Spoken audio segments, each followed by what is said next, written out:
আগামী 13 জানুয়ারি থেকে 20 জানুয়ারি অনুষ্ঠিত হতে চলেছে মালদা জেলা বইমেলা ও প্রদর্শনী। তাই আসন্ন বইমেলা নিয়ে এক প্রশাসনিক বৈঠক হয়ে গেল বৃহস্পতিবার। এদিন এই বৈঠক অনুষ্ঠিত হয় মালদা জেলা শাসকের দপ্তরে। বৈঠকে হাজির ছিলেন জেলা শাসক নিতিন সিংহানিয়া সহ বইমেলা কমিটির সদস্য কর্মকর্তারা।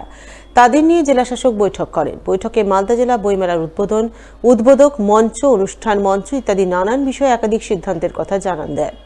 মূল যে সাংস্কৃতিক অনুষ্ঠানের মঞ্চ সেটির নামকরণ হচ্ছে আমাদের জাকির হোসেন এবং সলিল চৌধুরী মহাশয়ের নামে, এবং আমাদের সিনিয়র সিটিজেন যে মঞ্চটি থাকছে সেটি আমাদেরই জেলার দুজন বিশিষ্ট ব্যক্তিত্ব প্রয়াত হয়েছেন, একজন আশিস উপাধ্যায় এবং বেনু চৌধুরীর নামে হবে, এবং আরও যে বিকেলের ব্যালকনি মঞ্চ থাকছে সেটিও যেমন থাকবে।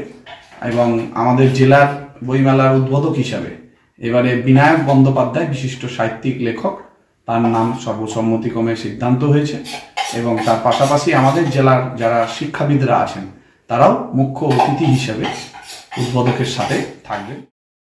অন্যদিকে রাস্তাঘাটে গবাদি পশুর অবাধ বিচরণ বন্ধ করতে এদিন মালদার 2 পৌরসভার আধিকারিক এবং প্রাণী সম্পদ বিকাশ দপ্তরের আধিকারিকদের নিয়ে বৈঠকে বসেন সদর মহকুমার শাসক পঙ্কজ তামান। বৈঠকে প্রশাসনিক আধিকারিকরা ছাড়াও 2 পৌরসভা এলাকার 114 জন গবাদি পশুর মালিককে ডাকা হয়। যাদের গবাদি পশু রাস্তাঘাটে অবাধে বিচরণ করে তাদের সাপ জানিয়ে দেওয়া হয় গবাদি পশুর অবাধ বিচরণ বন্ধ করতে হবে, নচেত আগামী দিনে তাদের বিরুদ্ধে আইনানুগ ব্যবস্থা গ্রহণ করবে প্রশাসন। 2 শহরে যেভাবে গবাদি পশুকে অর্থাৎ গরুর মালিকরা ছেড়ে দিচ্ছেন, রাস্তায় যানজট সৃষ্টি হচ্ছে, কিছু গরুর বাচ্চাও মারা যাচ্ছে এবং গরু দ্বারাও মানুষ আহত হচ্ছেন, তো এটা একটা বন্ধ করার বিষয় রয়েছে। আজকে এই কাউমানার প্রায় 114 জন 2 পৌরসভা মিলে চিহ্নিত হয়েছে।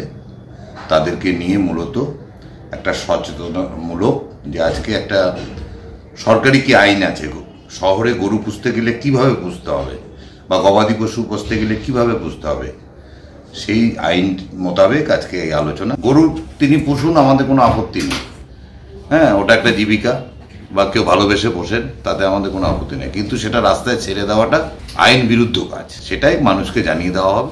মালদার বিশিষ্ট ব্যক্তিত্ব প্রয়াত বিনয় সরকারের 138তম জন্মদিন পালিত হল বৃহস্পতিবার। দিনটি যথাযোগ্য মর্যাদায় পালন করল ইংরেজবাজার পৌরসভা। দিনটি উপলক্ষে এদিন সকালে পৌরসভার পক্ষ থেকে মালদা শহরের বিনয় সরকার রোড এলাকায় অবস্থিত বিনয় সরকারের আবক্ষ মূর্তিতে শ্রদ্ধাঞ্জলি নিবেদন করেন পৌরসভার চেয়ারম্যান কৃষ্ণেন্দু চৌধুরী, স্থানীয় 11 নম্বর ওয়ার্ডের কাউন্সিলর সঞ্জয় দে সহ অন্যান্যরা।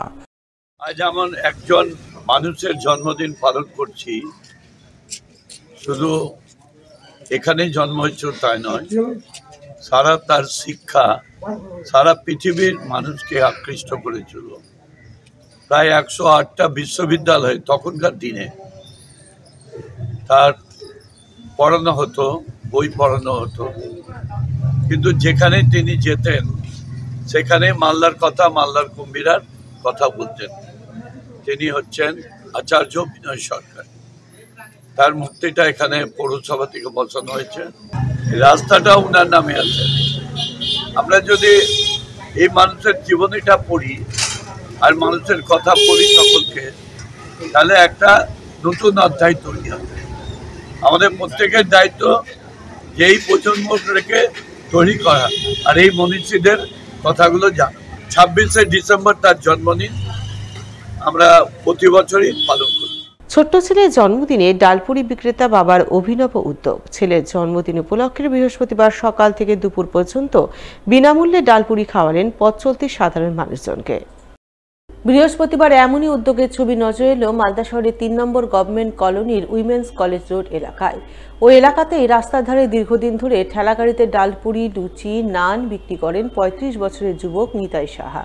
বৃহস্পতিবার তার 2 বছরের ছেলের শিবম সাহার জন্মদিন, তাই ছেলের জন্য সকলের আশীর্বাদ পেতে অভিনব উদ্যোগ গ্রহণ করেন তিনি। সকাল থেকেই তার দোকান খুলে পথচারী সহ স্কুল কলেজের পড়ুয়াদের বিনামূল্যে লুচি, ছোলার ডাল ও পায়েস খাওয়ান। আর খাওয়ার বদলে কেউ কেউ নিতাইয়ের ছেলের জন্য তার হাতে চকলেট তুলে দেন। স্বভাবতই ছেলের জন্মদিনে চওড়া হাসি ফুটে ওঠে ডালপুরি বিক্রেতা বাবার মুখে। উইমেন্স কলেজ রোডে ডালপুরির দোকান আমার রয়েছে। আমি আমার ছেলের জন্মদিন উপলক্ষে আমার মানে সবকে আমি পেয়েছি, সবাই ফ্রি খাওয়াবো আছে, এই খাওয়াচ্ছি।